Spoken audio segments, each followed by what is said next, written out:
Boa tarde, gente. Eu estou aqui com o professor de Educação Física da UFPB, Pierre Normando. Ele vai participar da entrevista, que é da disciplina Fundamentos Históricos e Filosóficos da Educação Física, ministrado pela professora Osana.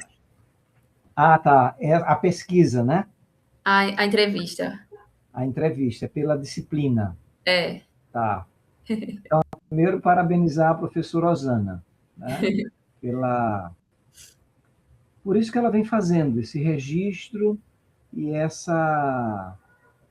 Eu penso sempre que é um memorial, sabe? A gente fazer essas coisas, e a Osana tem tempo de casa igual a mim, então ela fazer um pouco disso.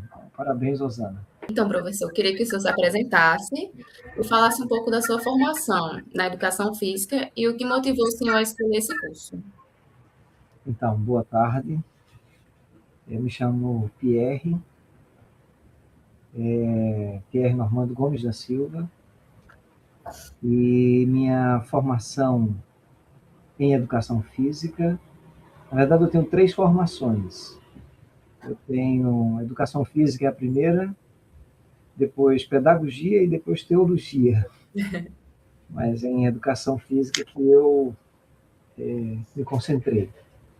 E a minha formação foi no curso de educação física do UNIP, na época se chamava IP, do ano de 1986 a 89. Foram 3 anos e meio de formação. E essa instituição, havia uma certa, só tinha essas duas instituições na Paraíba, pelo menos em João Pessoa e que eu conheço. Era o UFPB e o UNIP. E a UFPB já estava numa perspectiva que era chamada na época de humanista. E a minha formação ainda era de uma escola de educação física mais tradicional, era chamada de tecnicista. Havia quase que uma disputa entre essas duas compreensões de educação física. Então, a minha formação é numa instituição particular, com um currículo na direção tecnicista. O que quer dizer isso, tecnicista? Né? É que a gente tinha muitas disciplinas esportivas, o curso tinha muitas disciplinas esportivas, e nós éramos avaliados pelas práticas. Então, você tinha diferentes disciplinas, e disciplinas de vários semestres.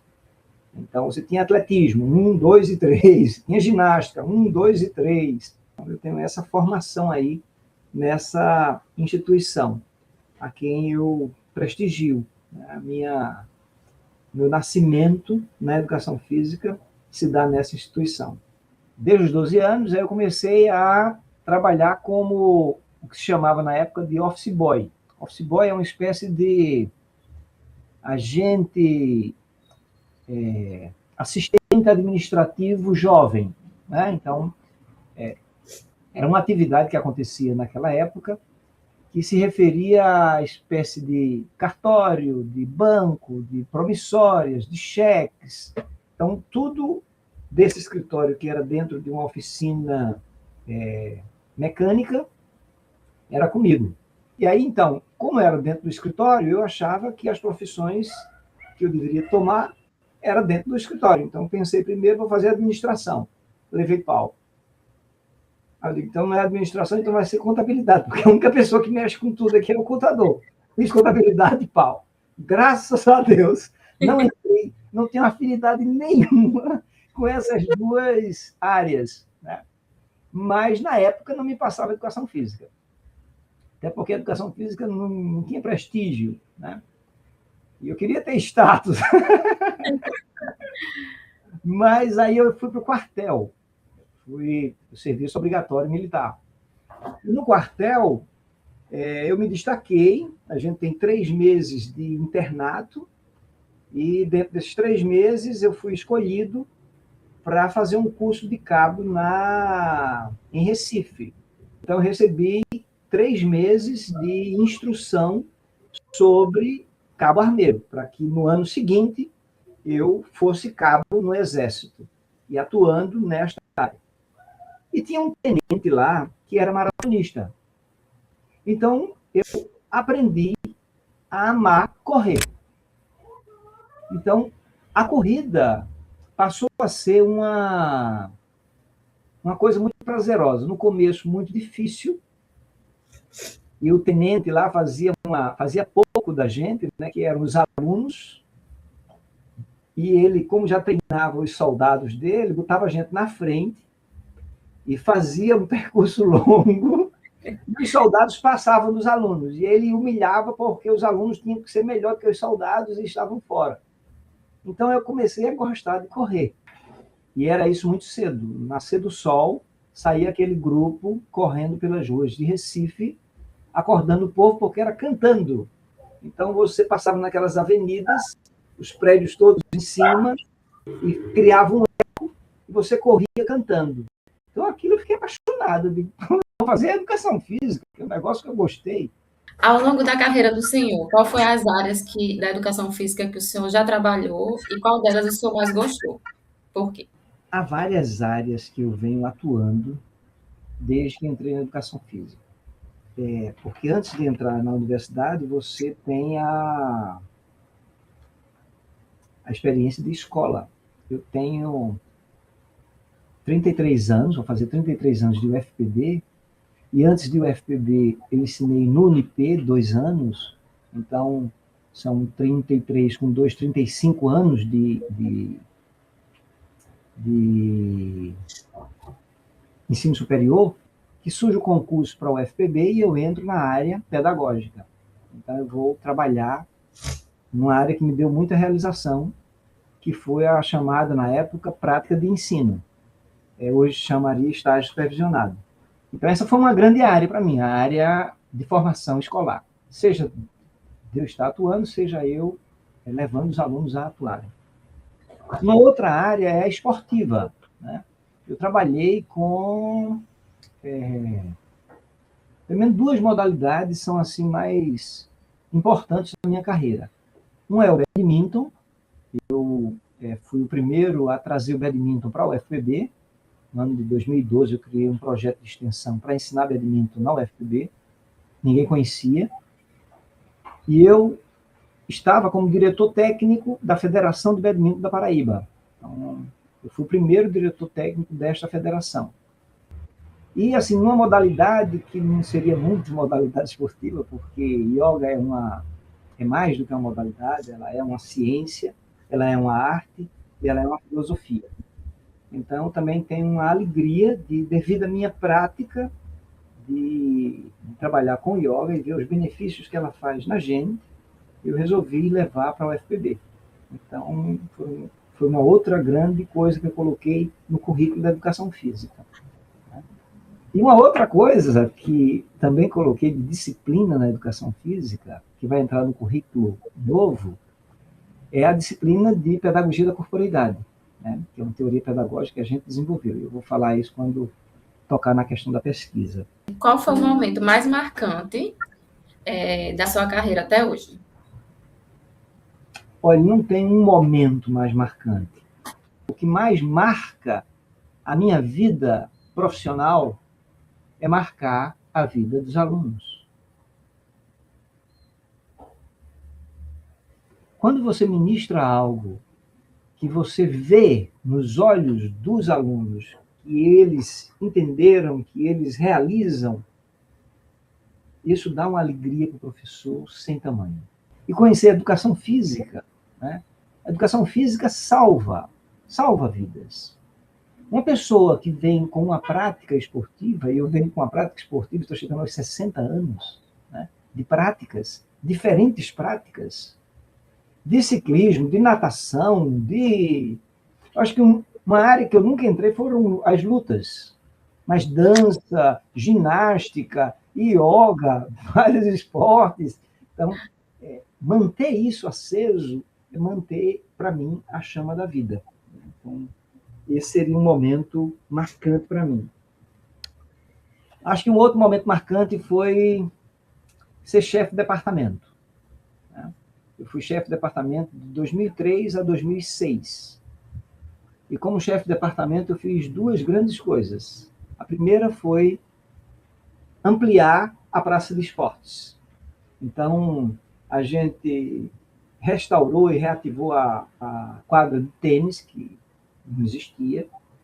A gente melhorou as instalações dos ginásios. A gente melhorou os jardins da praça, do departamento.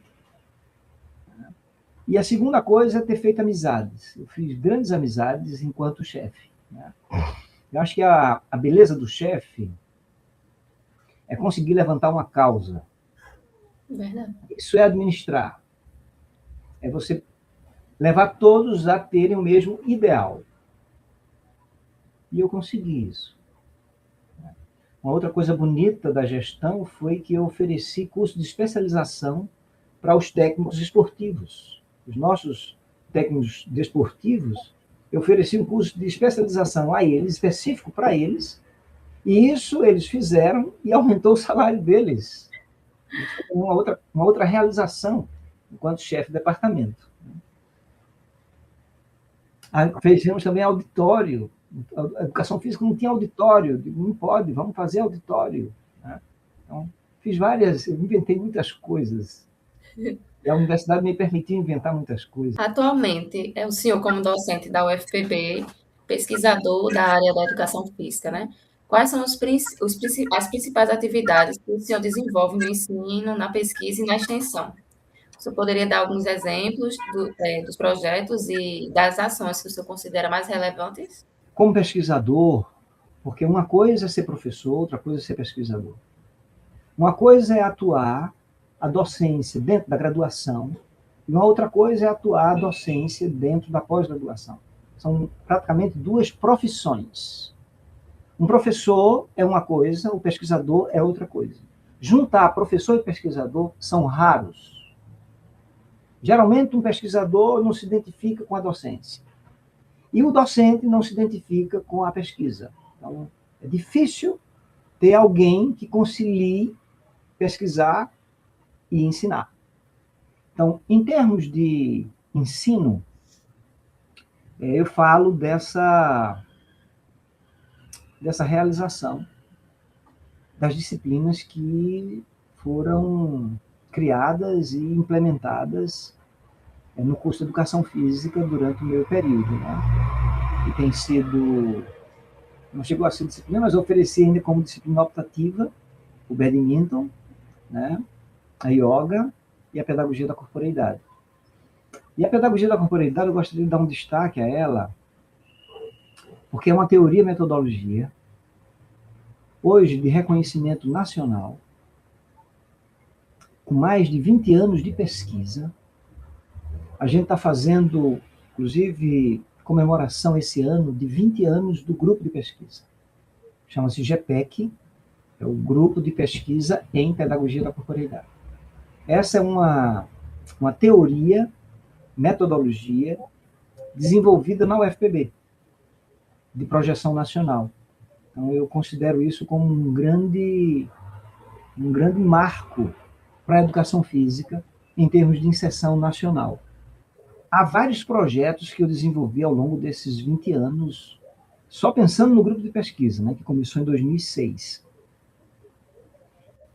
Eu posso falar de alguns mais atuais, né? Mas, por exemplo, o que é que a PC trabalha? A primeira coisa é pensar o jogo, situações de jogo, pela ciência.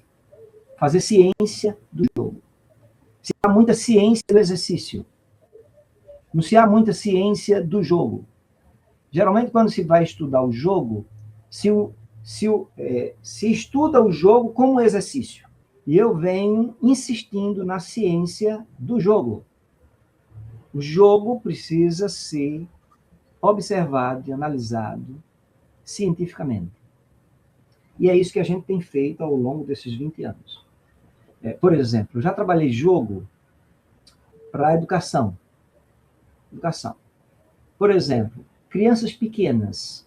A gente via nas escolas que elas tinham hábitos alimentares ruins, né? Carboidrato demais, muito doce e tal. E aí a gente fazia jogos para ensinar nutrição a essas crianças.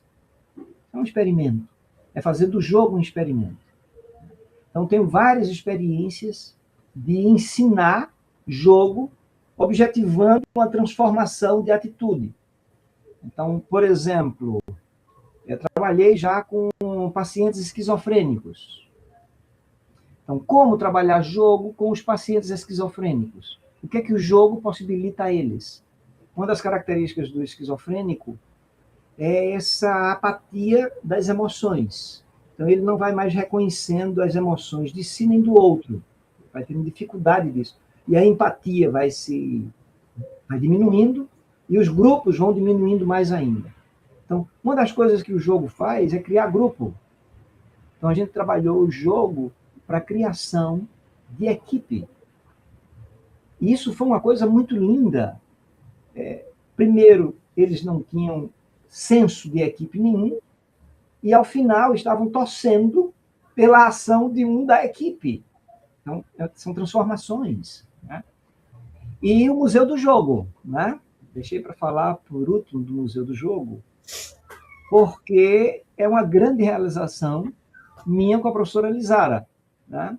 2 inveterados no jogo, que de tanto jogarem, de tanto brincarem com seus filhos, de tanto conduzirem brinquedos, entenda-se, bola, cone, arco, e o que pensar, rede, raquete, isso tudo é brinquedo, dentro do carro. Então você termina acumulando brinquedos. E foi o que a gente resolveu fazer. Juntar as 2 coleções e fazer um museu. E que as pessoas vão para esse museu, não é só para ver peças do museu, é para aprender a brincar. O museu está criado desde 2019 e recebe visitação toda semana, visitação mediada, né?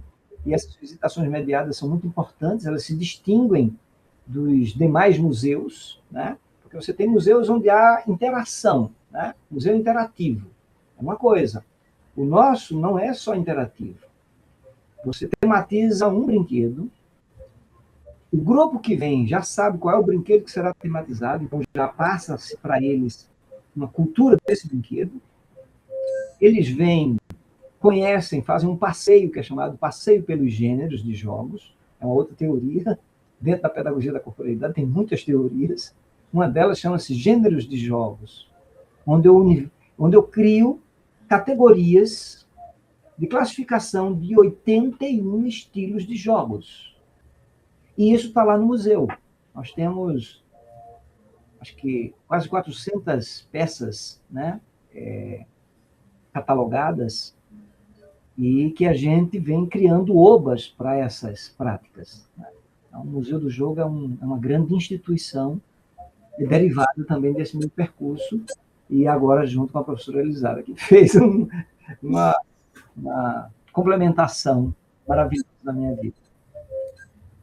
Muito interessante essa sua trajetória. É interessante, né? Por fim, professor, qual é o conselho que o senhor daria para quem está cursando educação física hoje e pretende seguir nessa profissão? Veja. Primeiro meu filho e minha filha, você gosta de educação física. Você gosta de se movimentar. Você reconhece em si o valor do movimento que você ensina. Se você responde sim, eu posso lhe dar algum conselho. Se não responde sim, eu não sei, mais ou menos, eu não me identifico muito, eu vou ver, quem sabe, uma outra profissão, aí não tem conselho nenhum, porque só se ensina a quem quer aprender. Né? E o mestre só aparece quando há interesse de discípulo. Né? Então, mas eu diria assim, gente, vocês têm a vida nas mãos. Trabalhar a educação física, eu diria que é a coisa mais linda que se pode fazer. Porque é uma relação que você estabelece com o outro pelo corpo. Então, essa tendência de se acomodar às situações do homogêneo, né? O homogêneo é o medíocre. Eu sempre ensinei para os meus filhos, minha gente, vocês sempre devem apontar para 10. Se tiram 8, 7, é por acaso, mas o desejo é 10. Né? Como diz um treinador, o desejo é de campeão. Se não tem ímpeto de campeão, não vai ser campeão nunca. Então, ser um destaque naquilo que você faz é uma meta. E é para quem quer isso, quem se identifica com isso. Outra coisa que eu digo de conselho é, por você valorizar o seu trabalho, se valorize. Não deixem lhe dar qualquer coisa. Não receba qualquer coisa. Não receba qualquer pagamento. O que eu tenho é muito valioso e eu estudei para isso. Agora, o que você vê muitas vezes na formação de hoje, e eu acho que a formação de hoje, eu pego alunos com mais dificuldades de raciocinar, de atenção, de estudar, do que antes. Os alunos hoje estão num nível de cognição menor. Com tantas ferramentas de facilitar, termina gerando uma preguiça mental. Então, tem que estudar, tem que ler, minha gente. Tem que ler, tem que estudar, tem que ter biblioteca. Tem que ter horário para sentar e estudar. Tem que baixar artigo científico, tem que estudar. Você só tem alguma competência, e a competência ela é contínua, se você estudar. Eu digo sempre, há profissionais e profissionais. E o que marca a profissão é a profissionalidade, é o modo como eu vou ser o meu profissional. Meu profissionalismo está relacionado com a minha profissionalidade, o modo de atuar. Né? É necessário que você se valorize, Sim. mas para você se valorizar, você tem que saber, você tem que conhecer. E para conhecer, você tem que se dedicar para isso. Né? Então, não deixe por menos o seu salário. Você é merecedor dele. Essa é a minha mensagem. Então, a entrevista foi essa, pessoal. Nós queremos agradecer o senhor pela participação e por falar um pouco da sua trajetória. Foi muito interessante. Que bom. Obrigado a você, obrigado à equipe e obrigado a Osana também pela consideração. Um abraço carinhoso. Um abraço, tchau. Tchau.